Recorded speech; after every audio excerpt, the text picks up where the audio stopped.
Thank you and welcome to the show this morning.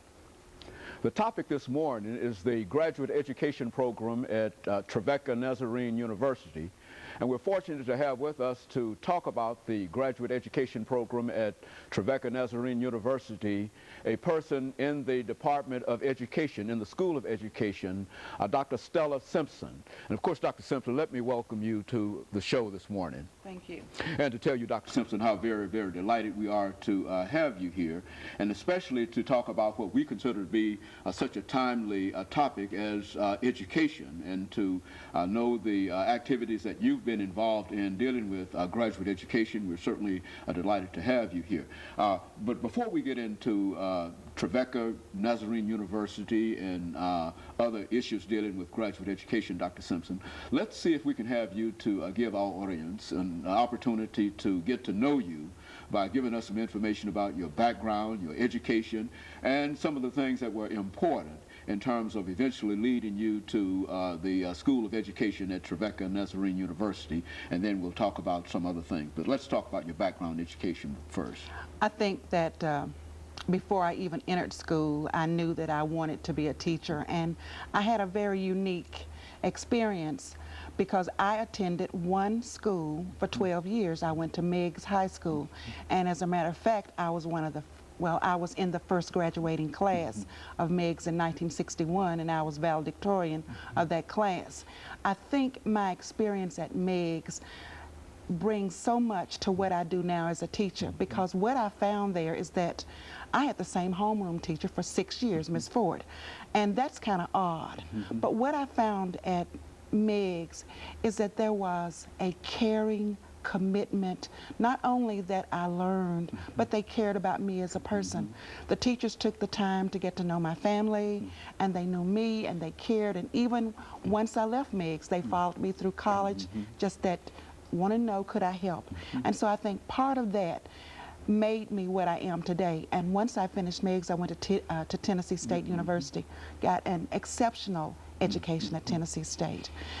And I knew then that I wanted to be a teacher, so I started teaching very early, and I actually taught for 20 years. I was an English teacher, language arts, and I was teaching in middle school. You have to be a very unique person to teach in middle school, because it's interesting. You don't know what the kids made. One day they walk in and you need a Mary Kay cosmetic kit. The next day they're almost like in Pampers, and they just go from one extreme to another. But it was one thing about being in middle school that I loved, is that they kept me alive. They kept me wanting to do and to learn, and they pushed me to great heights. And as a result, I was able to motivate and encourage them to learn. After teaching for 20 years, I spent the last 15 years of my career in metro schools as an elementary school principal. And I was principal for, at Tom Joy, my last school, for 10 years. I absolutely love Tom Joy, and even though I'm not in the metro system, I'm still concerned about it. My heart is still there, and I miss the kids. And I think what I bring to it is a concern that, and I have a concern, and then I also believe in them. I believe they can do, and this came from the way that I was brought up in school. So it's, when it goes back, I think everything goes back to Meigs, and the teachers modeled how things should be. And so this same kind of caring, compassionate behavior I brought with me as I went through my education. And I think it helps me in what I do now. You know, Dr. Simpson, in looking over that and understanding the situation in most of our public schools today, and especially in the middle schools today, what do you see different in terms of what your experiences and what you think could or should be done now in reference to bringing about the same outcomes, evidently, that has affected your life?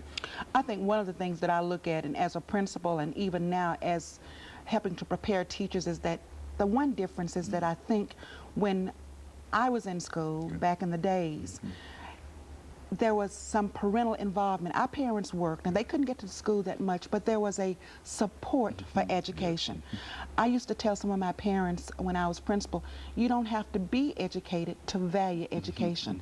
And if you value education, this is going to go with your children. And so now I think what I'd like to see is more support from the parents, for the school, for the teachers. Very good. And of course, Dr. Simpson, we're making preparation for the first commercial break. After we come back, we'll have an opportunity not only to continue this conversation, but also to talk about the School of Education at Trevecca and some of the things that you're doing there. And of course, we'll be back with our audience following this very, very short commercial break.